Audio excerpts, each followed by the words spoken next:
Zika ulidde kati nze njagala bagula amasepiki gange gonna bagampe nkoye nze njagala bajje bampe sepiki zange bangulire sepiki zange nga bwe zabadde amasowaani gange bagagule ebikopo babingulire byonna n'obukopo bw'abaana bange kuba obuuyo kati talina kwanywera fooko bijiiko byonna njagala bajje babingulire kuba babyonoonye tosobola kunywera omwenswera enyoka bwetyo.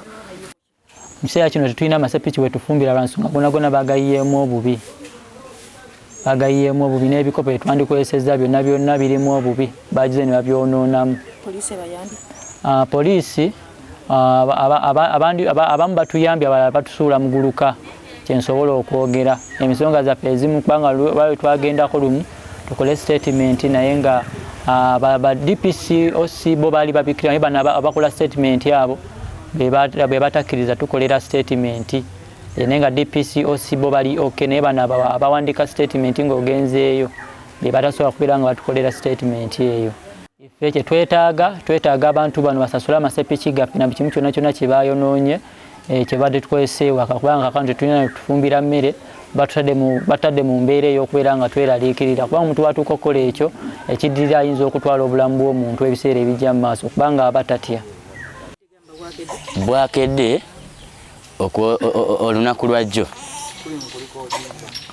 omwana muwala najja n'abasalasini abasikaali si basalasini basse tuliko kampuni bana ng'omu ali wano ababiri bali eno bali mu byambalo bya bbulu nga balala bali eno bali muleeya. Mwana muwala n'ava sayidi zeene manju eringa ewaabwe gye babeera n'ajja ne baketi yabbi ebintu byabadde awo n'abiyiwamu baketi n'agisuula wali era eri wali n'atambula n'agamba ekiddako bugenda bba butwa. Olunaku olwaleero akedde ne baketi y'omusulo nga guwunya nnyo saawa emu ku 12 najja n'aguyiwa wano ne gukulukuta ne guwunya nnyo n'adduka n'abuka sengenge wali n'agenda ng'abasirikale ababakuuma abali emanju kati nga bamutunuulidde bati. Kati embeera gye tulimu lwe baafuna ekipapula ekibakkiriza okutumenya kooti ng'esazeewo nti tulina okumenyebwa bajja ne bakuba endongo emanju eyo mu lusuku lwaffe lwe baatuwambako lulimu abasirikale ne baateekamu endongo ne chairman waffe atutwala yaliwo ng'anywa bbiya kuba DPC ye yatugamba. Nze Mukasa Joseph Sendagire. Ekibanja kyaffe kinene ddala kya yiikazi 2.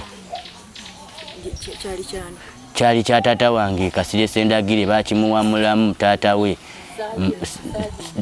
Kasirye Sendagire Sergeant Kasirye Sendagire taata we yakimuwambulamu Lutwama Mboga Edward n'endagano tuzirina nga zirambika. Kati atutawanyo yagala tutwalako ettaka yasooka kweyita Katabira ng'atawanya taata n'asinga Katabira empapula tuzirina. Kati oyo Katabira ne yeetuuma oluvannyuma lw'emyaka ena nga bamaze omusinga bamusinga mu 2010 then waayita emyaka ena nga taata amaze ofa ku 2014 2015 2016 oyo omusajja adeeta Katabira n'akyusa amannya mbu kati ye Kakumirizi n'agenda n'akolera omwana muwala gwe tutamanyi nakuno ku kyala amaze ebbanga nga taliiko yajja buzi 2016 n'aloopa maama ng'akozesa Anthony Power Letters ng'agamba taata waali Bulaya yamuwadde obuyinza ajja agobe maama ku ttaka. Kati ye yali alowooza tujja alowooza nti ono Kakumirizi mupya si ye Katabira kumbe batadde mbujulizi mu kompulayini yaabwe mu high court nga basaavinga maama nga mulimu nti omuwala yamaze kuweebwa taata we buyinza Anthony Powerful.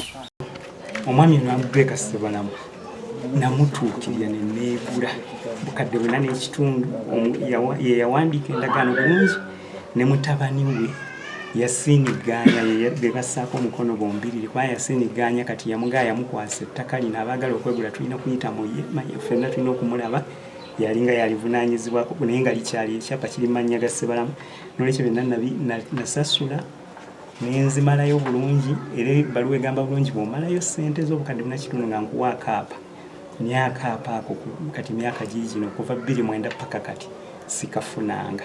Makya nga bajja omwana muwala ng'ajja nga olw'okuba bafuna ekipapula ekibawa obuwanguzi kati ng'ate omulamuzi yasala mankyolo bwe basala omusango ffe twaliwo ffe kange yatuloopa taliiwo kimenya mateeka ne basala omusango ne bagamba nti mulina okuvaawo. Omulamuzi ennyini n'agamba nnyabo weekumeekume n'abaana bo oveewo otambule ogende olw'ensonga nti tewali musango gwonna.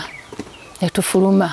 Yabyogeranga mu Luzungu, tewaliwo mutafuta, naye n'agamba looya waffe fuluma ebweru obakole ki obavuunulire.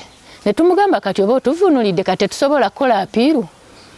Apiiru neeyitako yagaana looya waffe. Kati olwagira ne tuteekayo kya apiiru, twafunawo balooya ne tuteekayo apiiru ne bagibikka ne baveewo omulamuzi tadde ewe eyabasalira nti omusango gutusinze ne badda ewa Kagoda.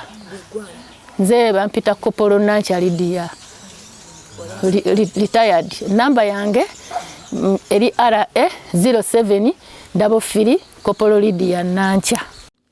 Ensonga z'omukyalo oyo tugimanyiko, balina ensonga y'okukayanira ettaka, naye waliwo abavubuka bazze nga bamukolako efujjo.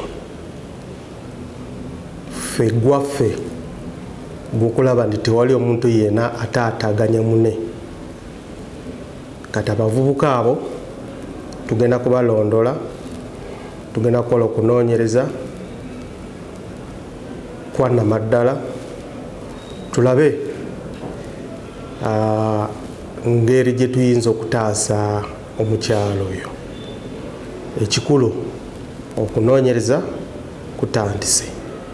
Ngeri okunoonyereza kutandise ejja tuwa ekifaananyi abavubuka bano be baani, ani abasindika, waliwo omuntu ali mabega waabwe oba kiki. Kati ensonga ezo tuli mu bikolako. Twagala kukubiriza abantu mulanga oba mulina enkaayana ez'okuttaka oba enkaayana ku kyalo oba enkaayana zonna ze mulina, badde tusaba mugoberere amateeka. Temukola efujjo, totandisa okukoonekona ebintu bya muno, totandisa okugenda okupangisa abavubuka bajje bakole efujjo ku kyalo, bakole efujjo kwoyo gwokayana naye. Nedda, mugoberere amateeka.